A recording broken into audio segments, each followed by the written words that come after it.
man that can dance might could possibly get down with the tool in his pants. Now, my ladies, let me see it vibrate. And when it's over, you ain't gonna need your bird. Hello, everybody. Hi. Yes, here we are. Oh my goodness. Welcome to Lipstick and Leadership. And I have to tell you, I am so very excited to be with you tonight. My name is Stacy James, and I am a national sales director in this magnificent company of Mary Kay. And we are going to be talking about all kinds of fun things. And I want the guests who are on tonight to get ready to chat, because I'm going to throw chat things out there and you're going to want to chat. I'm going to tell you why in a little bit. But first, I'm going to tell you I'm especially excited tonight because my daughter is on with me, sales director Whitney Wemhoff, and that is pretty fun. We've not ever done this together, something like this together. So I'm going to give you a little bit of background on the leadership aspect, and then I'm going to ask Whitney some questions. Now, those of you who are guests, the reason why I mentioned that the chat thing is very important, and we love that when we're in Facebook Live, all the chats that are going on, is that we have this Kate Spade bag. It's very fabulous with the gold chain, and that we're going to draw for at the end of our time. Tonight, we're going to be with you for 30 minutes. And at the end of our time tonight, it's going to go very fast. We're going to do a drawing. So as you're chatting, your name is going in the drawing, the guest. So guests, I would love for you to tell who invited you and why you think she's amazing. And then consultants, I want you to tell your guest right back why you think she's amazing. And you might as well tell your director why you think she's amazing as well. Special things, compliments. We seek out the good. We look for the good. We celebrate the good. And here's the leadership pro that we're going to start with. First of all, I believe totally, and my little God thought card here, that reality is not what we see before us, but reality, here in my eyes, reality is where we believe that God is going to take us, that his reality, his vernacular, what he's got planned for our lives is different than the life that we're currently living, because his plans are far greater than we could even consider, exceedingly abundantly far greater. So we're wanting more. There is more waiting for us. There's more wealth waiting for us. There's more dreams waiting for us. There are greater friendships, even relationships waiting for us. There's epic experiences that are waiting for us. And the leadership standard that I want to put here is that it was a John Maxwell quote. I just heard it a couple days ago, and it was that most people are not leading their lives, they've accepted their life. So, or you could say, we get what we tolerate. And sometimes we tolerate things that we don't necessarily desire to have in our life, circumstances, scenarios, but we don't know that we can rise above them. And leadership is about adding value to people's lives. So in Mary Kay, that's exactly our mission and our ministry, is that we're adding value to women's lives. We're helping them understand how to believe in themselves, how to align themselves with their greatness, how to uncover and discover their dreams, and have people that believe in them and cheer them on to go after those dreams. So I'm, with no further ado, going to introduce you to my daughter, because I have to tell you why I love her for so many reasons. But I love Whitney because she is that, people that love to have friends. Some people love to have friends for the sake of having the friends, and some people love to have friends for the sake of being a friend. And Whitney likes both. She loves having friends, but even as a child, she was like the greatest friend. She wanted to be a friend. She wanted to do things for her friends. She wanted to take care of her friends. She wanted to surprise her friends. She wanted to celebrate her friends. She always saw the best in her friends. And that is a quality that I've watched with her leadership that has been one of her greatest qualities. It is that she cares about the people that she leads, and she is of high integrity. I love all of her talents, because a lot of her talents are different than my talents, and she blows my mind. She is highly organized. I am not, except when we're in hotel rooms together, and I don't know what that's all about, but we're a disaster. I forget that you're organized when you're in a hotel room with me, and we explode all over the place. But usually, like, her house is way more organized than it would have been. It was mine. If it wasn't for Brian, my husband, my house would not be organized. So, and I'm extroverted, and she's not as much. Whitney. I love your joy. I love what an amazing mom you are to my adorable little, once you 5-year-old Elijah. I love what an amazing wife you are. And I love that you feel that God has called you to this business. It wasn't just about the fact that you grew up. So I brought her home from the hospital as a baby in a pink Cadillac. She's never known anything different from that. So I'm going to have her take it from there. So it's not my voice you're listening to anymore. Yay. Awesome. Thanks.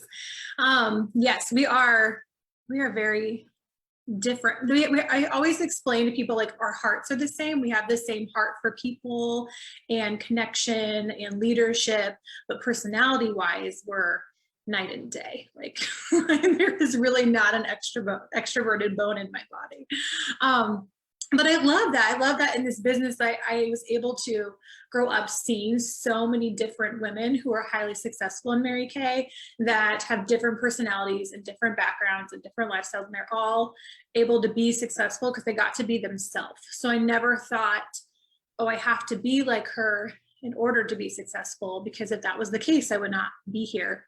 And so I love that about us, but I love that that's something I think that really paints a picture of Mary Kay as a whole, when they get to see that there's so many different personalities in the company, that you can be shy and introverted and still drive a pink Cadillac. So yes, I guess so, to kind of hit rewind on my life. So my mom was already a full-time Cadillac driver by the time I was born. So I came home from the hospital, pink Cadillac. Always joke that I grew up in a Barbie car and never known anything different than that my entire life. My dad also, he left his job. He retired really early when I was about a year old. So he was home as a stay-at-home dad with my two sisters and I. And to kind of paint a picture of that growing up, like, both my parents were home. So I felt like I had two stay-at-home parents. I had a dad who did the majority of, like, the cooking and cleaning and, like, the domestic stuff. Still does to this day. And we drove a pink car. And so we were pretty much, the most normal family in the cul-de-sac growing up. But I really think, I realized that this kind of unconventional upbringing has really caused me to kind of cultivate somewhat of an uncommon expectation of what I wanted, like, my quality of life to look like. So I'm not sure when I first realized, like, people always ask, like, when did you know that Mary Kay was what you wanted to do for your career? And I cannot, like, pinpoint a moment in time where I just, like, clicked and I just knew. I just always knew that this is what I wanted my life to look like, the kind of lifestyle I wanted to provide for my future family. I did have the privilege to go to the college of my choice debt-free. My mom, because of Mary Kay, was able to pay for all three of us to go to the college of our choice debt-free. And so I did go to university in Nebraska, where I live, and I got my degree in education and psychology. And so I started my business in college. So I worked it as a poor college student, and allowed me to not be so poor and be able to provide for myself and give myself choices and go on spring break with my friends and do those kind of things. But it was that flexible schedule that I really wanted while I was in school. And so I had done an internship with an education center for one of my classes. And my plan was, I'm going to graduate from college. I'm going to go, full-time Mary Kay all the way. But the education center I had interned with offered me their leadership director position to run one of their locations. And so I thought, well, it's a pretty good gig right out of college. Like, maybe I'll go use my degree for a minute and check that out. So took that job, and I'm glad that I had that experience, because I think that God knew I needed that. Because since I grew up in this entrepreneurial lifestyle, I never saw what it was like to have a 9-to-5 and to have an employer and to have to organize my life around vacation days. And when I was in college is when my parents moved to Oklahoma. So they're 8 hours away, and I couldn't go see them whenever I wanted to. I didn't have the flexibility to just stop and go hang out with my friends if I needed to, or go on a trip with them. And so I saw that restriction in my own life. But I think that the thing that I really took away from it, that really kind of stirred my passion, I guess, for Mary Kay, because I think that experience made me appreciate the Mary Kay lifestyle on a whole new level. But it also kind of stirred my passion, because I knew that I wanted this lifestyle for myself and my future family, and to be able to be home with my kids and still make an executive income, and to be able to have more choices and travel and not have to choose whether my kids could be in this sport or that sport, or that they could be in all the things they wanted to be in, that I could put them in a private Christian school, that I could someday pay for their college education. Like I wanted that for my life.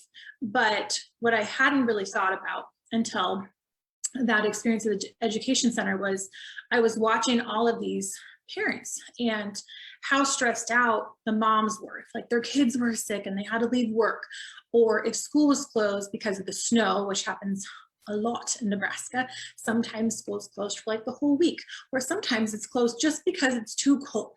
They don't want the kids at the bus stop, but parents still have to go to work even when it's too cold. So they would call me like begging me to open up, an after school program or something, because they're afraid they were going to lose their jobs if they didn't have anywhere to take their kids. And like, it was just really eye-opening for me. And so I had, I guess, I left that job because I knew that I wanted to have what kind of future I wanted to provide for my family. But I think a couple like lessons, I guess, that I would take from growing up in Mary Kay was that it really taught me that we can control our quality of life, which I think that's not something that most people are taught growing up. I wanted something that aligned, like that my priorities aligned with my values. And that's also something I feel like I was never taught in school growing up. And I wanted a career that I could work around my life instead of a life I had to fit in around a career, which really most people don't even realize exists. They just assume, like, I feel like we're taught, you go to school, you get the degree, you get the job that goes with the degree. And if you don't like it too bad, you can suffer through it until it's time to retire. And then you can start living your life.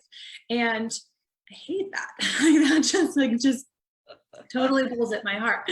And so those were things that, like, just growing up in this environment, I recognized that I wanted for my life. But I remember that sitting at that corporate job before I left, I remember thinking to myself, like, if I am this burnt out at 25 at that time, like I was single, no kids or anything, like I can't imagine what it's like for women in the corporate world who have a family, like just doing this with already a family there. And so I made myself kind of sit down and think about, like, a year from now, if I stay here and I keep doing what I'm doing, like, my schedule is going to stay the same.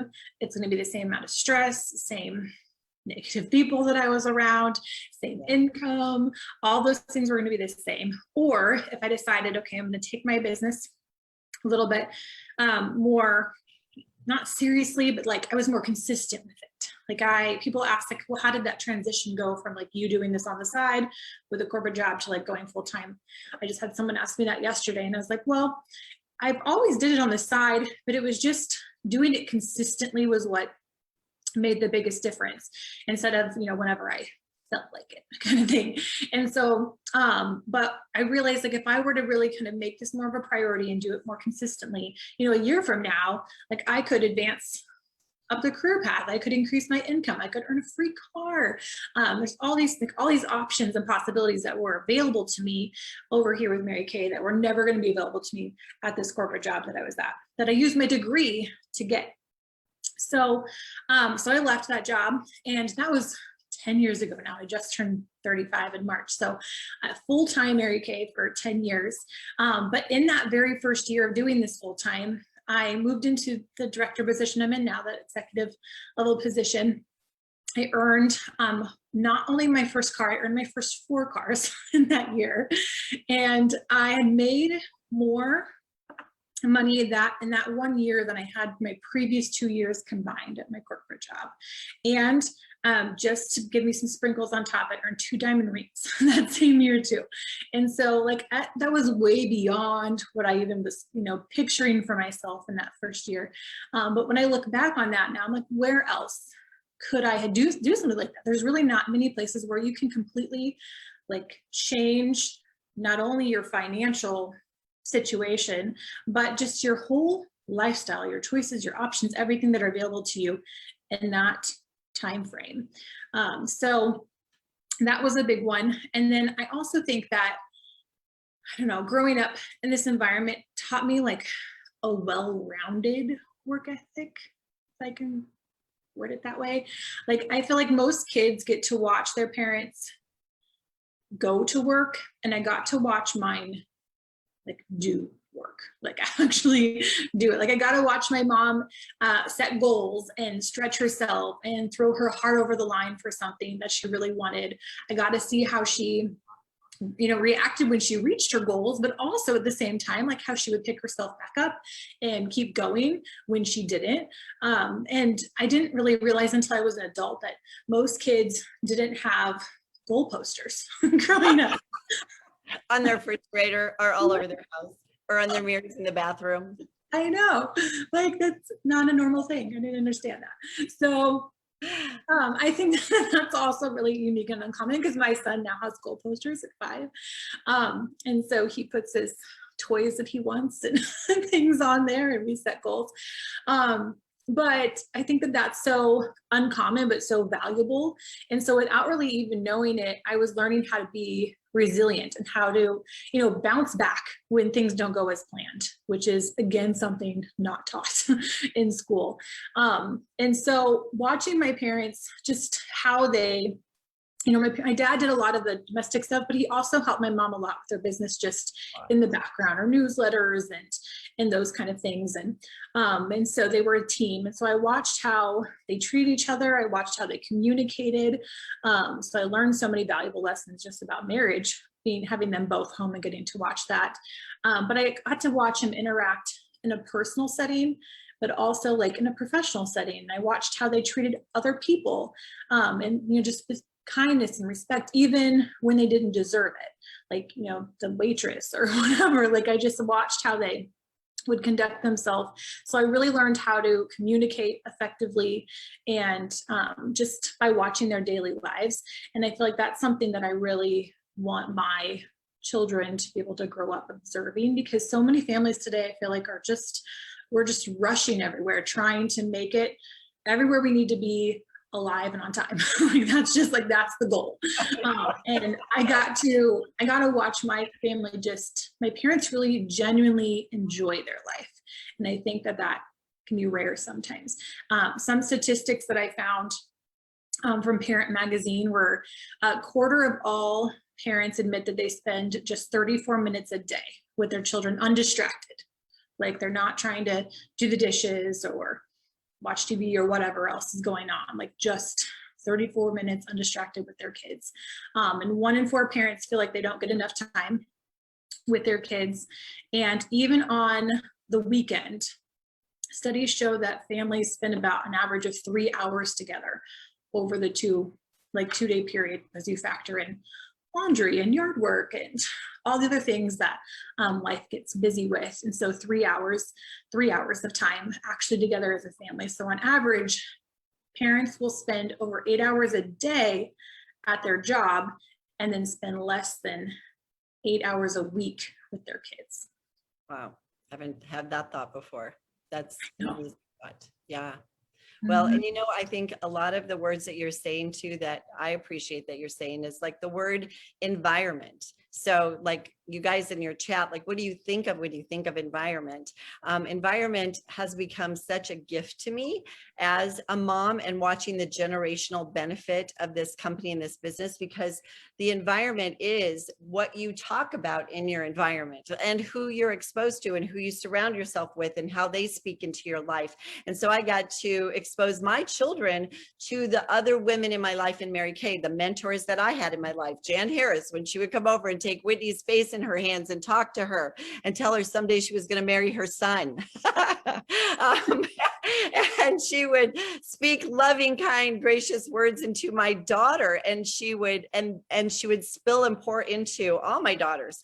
And it was the atmosphere that people bring with them. They bring with them that creates the environment that you are in. And so also the thought, when I was teaching school, when I went to my very first Mary Kay meeting, And I walked in and was shocked at my very first Mary Kay meeting, because I became a consultant before I'd even ever tried the product. I became a consultant before I'd gone to a meeting. I knew nothing except that I love the philosophy of the company, and it paralleled my value system. As I was a school teacher, it paralleled that, that you praise children to success and you create an atmosphere where children want to learn. They desire to learn. It's not the pouring the facts and figures into their brain, it's inspiring a child's soul, which I believe in our company, we inspire women's souls. So amplify their souls. So I went to that meeting, I came home, Brian was waiting for me at the door, like way back then. And I started my business in 1981. And so he was waiting, it was like, how was it? And I said, oh my gosh, like those women they're weird. The women are weird. And his response was like, oh, that's like great. You had to do this thing. You had to pay that $85 because that's what the starter kit was back then. And then I had to waitress to get the money for the $85 because I didn't have $85. And he was in college full time. We were living on my teaching income. We were far in debt. We had one car with a hole in the floorboard that was rusting out from under us. And our oldest daughter, Jennifer, was 4 years old. And so she was in kinder care. So he was like, so now this thing that you needed to do, the women are weird. And I said, well, Brian, they're smiling. They're smiling. I walked into the meeting and they're smiling. So the environment, they are laughing, they're applauding each other, and they applaud people for, like, somebody sneezes and they break out in applause for that person, and they're cheering them on and they're saying kind words to them. And I mean, and someone walks away, they say nice things about them. It was the craziest thing I'd ever been exposed to before. And I thought, okay, so that felt weird. But the reason why it felt weird is because when I was teaching school and we went in the break room, we were not smiling. And we were not saying nice things about each other. In fact, when somebody would walk out of the break room, we learned not to do that. We learned to walk out altogether because there were negative things that when people complained, and we complained in the break room about the parents and the kids and administration. And so to be around non-complaining people, do you know that there are people in this world who don't complain? That is a reality, and that is our reality in our Mary Kay business, because it's part of our philosophy. It's what we live by. It's how we live by that. We don't complain. We don't complain about other people. We don't complain about situations. We look for the good. We celebrate the good, and we blow up all the good stuff. And so when you get to raise your children in that environment, then they take that on as being part of their demeanor. So, okay, so with that being said, you guys in the chat, see, the deal is that a lot of women start Mary Kay for the finances and the money. And I didn't really say yes because of the money, but we needed the money. And so I started this to be our answer and our solution for our life. I wanted more. Do you want more for your life? That's the question. Do you want more? Do you want more choices, more income, more options, more possibilities? And I tell you what, I love the fact that my grandkids are going to a Christian school and that my daughter has the ability to provide that for them because we provided that for she and her sisters. I love that she brought home her baby home in a pink Cadillac, and that was beyond my wildest dreams. I didn't have that dream when I started Mary Kay. I didn't have that dream even when I brought her home so you have dreams that are beyond your dreams when you're achieving dreams and you're going after goals. So having the finances to change your life, alter your quality of life and lifestyle are two different things, but in our business, they're the same, because you have a lifestyle and a quality that goes along with it. And then there's the freedom and the flexibility and the choices that she referred to. And then there's the friendships and the mentors so I loved that when she got involved in this company, all of her friends were my sales directors, and then the new sales directors and the sales directors, and then her women in her unit. So I knew that her friends were the quality that she grew up with. Also, that was a gift. And now I get to watch her go on top directors trips and take her husband, epic experiences that they're in store for. And of course, the personal growth that happens. So what is it when you want more? Do you want more personal growth? Do you want to be stronger? Do you want to be better? Do you want to be more confident? Do you want to be more in control of your life? Do you want to have choices and options and freedoms? And so what do you want? If you want more, wanting more is a good thing. Wanting more is, if you want more, I want my daughters to want more. I want them to not settle for less than who God created them to be, or go for less than the potential that he created within them. Because when you settle for less than, that is not you're not fulfilled. Like there's always this thing in you, like God will bring your dreams back around to you. So I know that we have a drawing that we need to do for the bag. And I know you've been chatting. So the chatting, like, would it be the dreams? Would it be the money? Would it be the freedom? Would it be the would it be? Whatever you're chatting in there, that's so important to know. Like TD Jakes always says, don't make decisions to protect your feelings. Don't make decisions to protect your fears.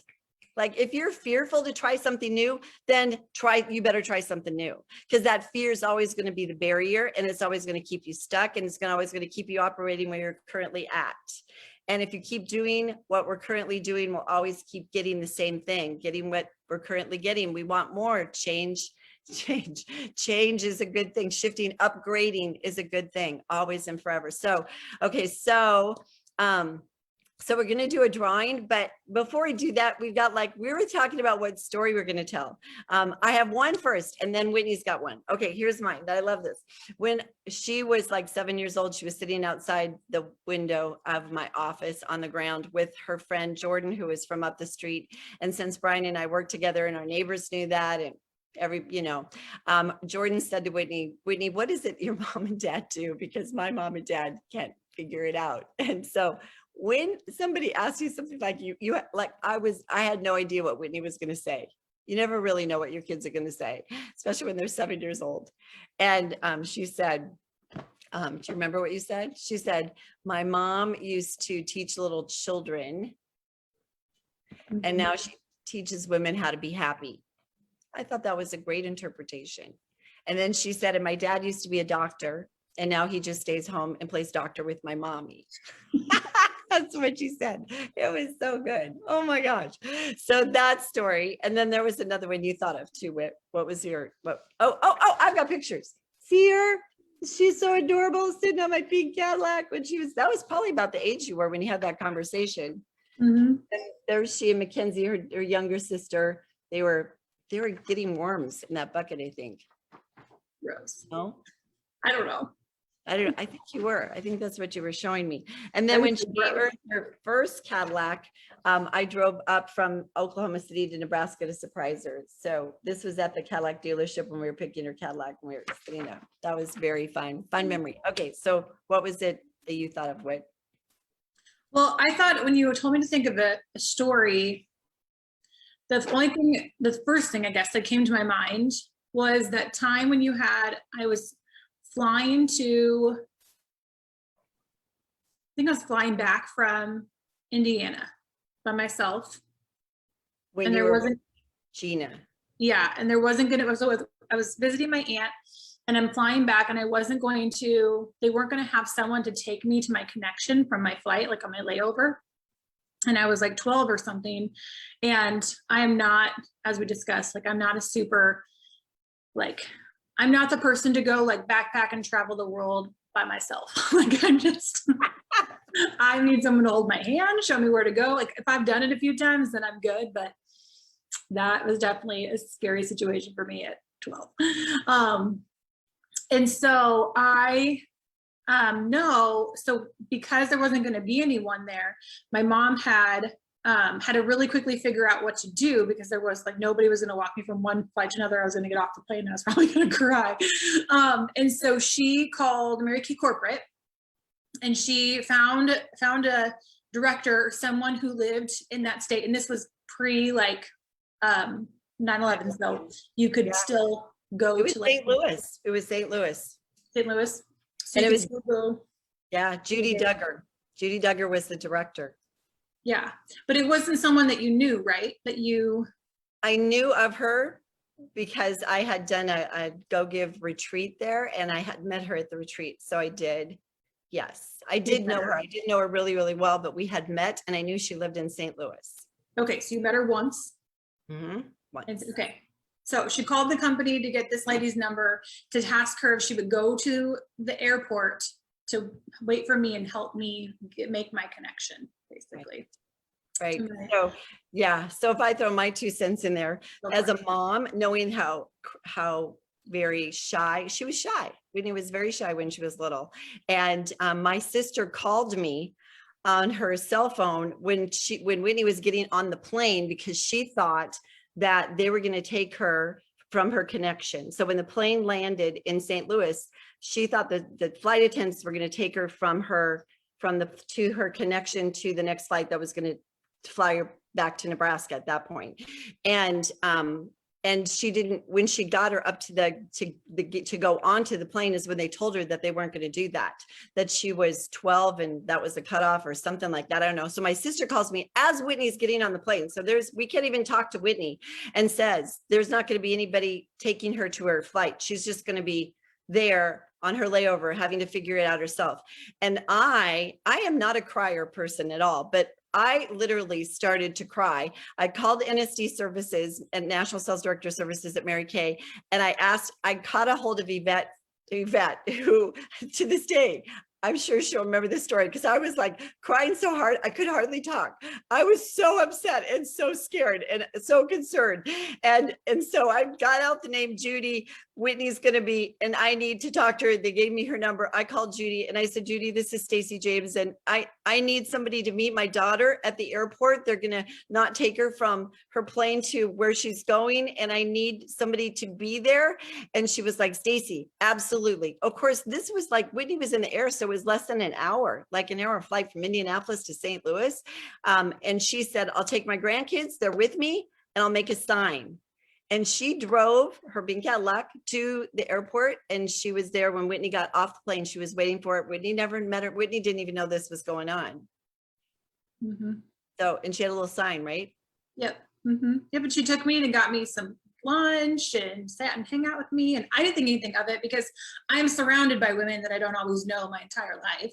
Just like being in the company of being at events and things like that. So it didn't, she had the sign with my name on it and said, I'm here to take you to lunch and get you to your next flight. And I didn't even think anything of it. But now, like looking back and older and realizing once she had told me the story that she had, found, I thought it was someone random in Mary Kay that she didn't meet, but she had met her once. But still, like, what other environment could you just find somebody in another state to go drop everything and run to the airport to take care of your child?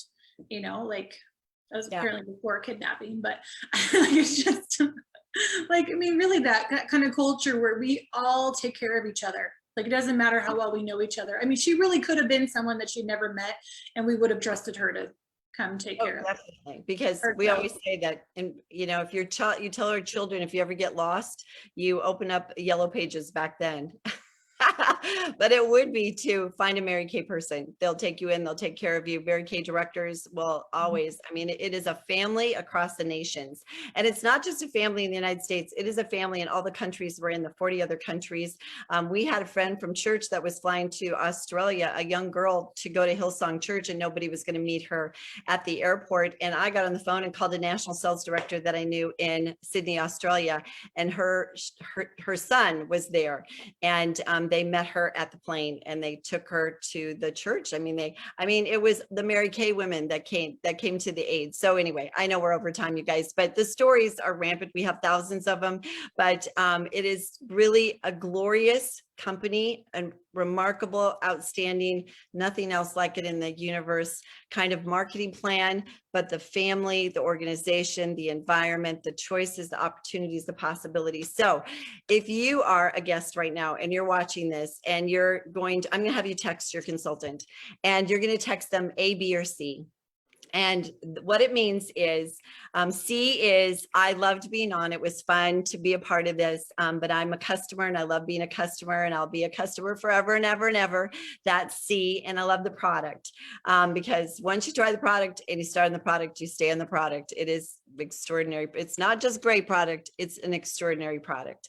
And then B is, I would love to give this a try, but I want you to buy me a cup of coffee because I'd like to know some more details. And A is absolutely ready to go. I'm jumping in. I'm making changes. I'm making choices. I'm going to open a new chapter in my life, walk through a new door, because I am hungry for better and more fabulous. So text A, B, or C to your consultant.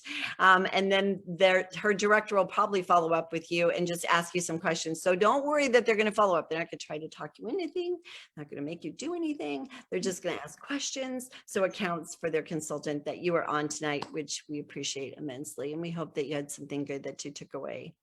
So you guys, I want you, you know what, when you're a guest and you're on here, I want you to join us. I want you to be with us. I want you to be a part of us, because we want to add value to your life. That is what leadership is about: changing, impacting lives. And when you're with us, we can do that. We can do that, because then you're a part of this mission and ministry. And we love that we put God first, family second, career third. We love that this company was founded on Christian principles, and that Mary Kay taught us that God is your business partner. He is your ultimate business partner. And when he guides us and he directs us and he puts his words in our mouth and he orders our steps, then we know that we're doing a great work, because we are his masterpiece. So thank you for being with us. We love you. We love you. We love you. And I hope you had fun. And I was finding my little lips, because I want to kiss you on the face. And Whitney, I love you, my daughter. But thank you for saying yes and doing this with me tonight. Of course. Love you too. Bye, guys.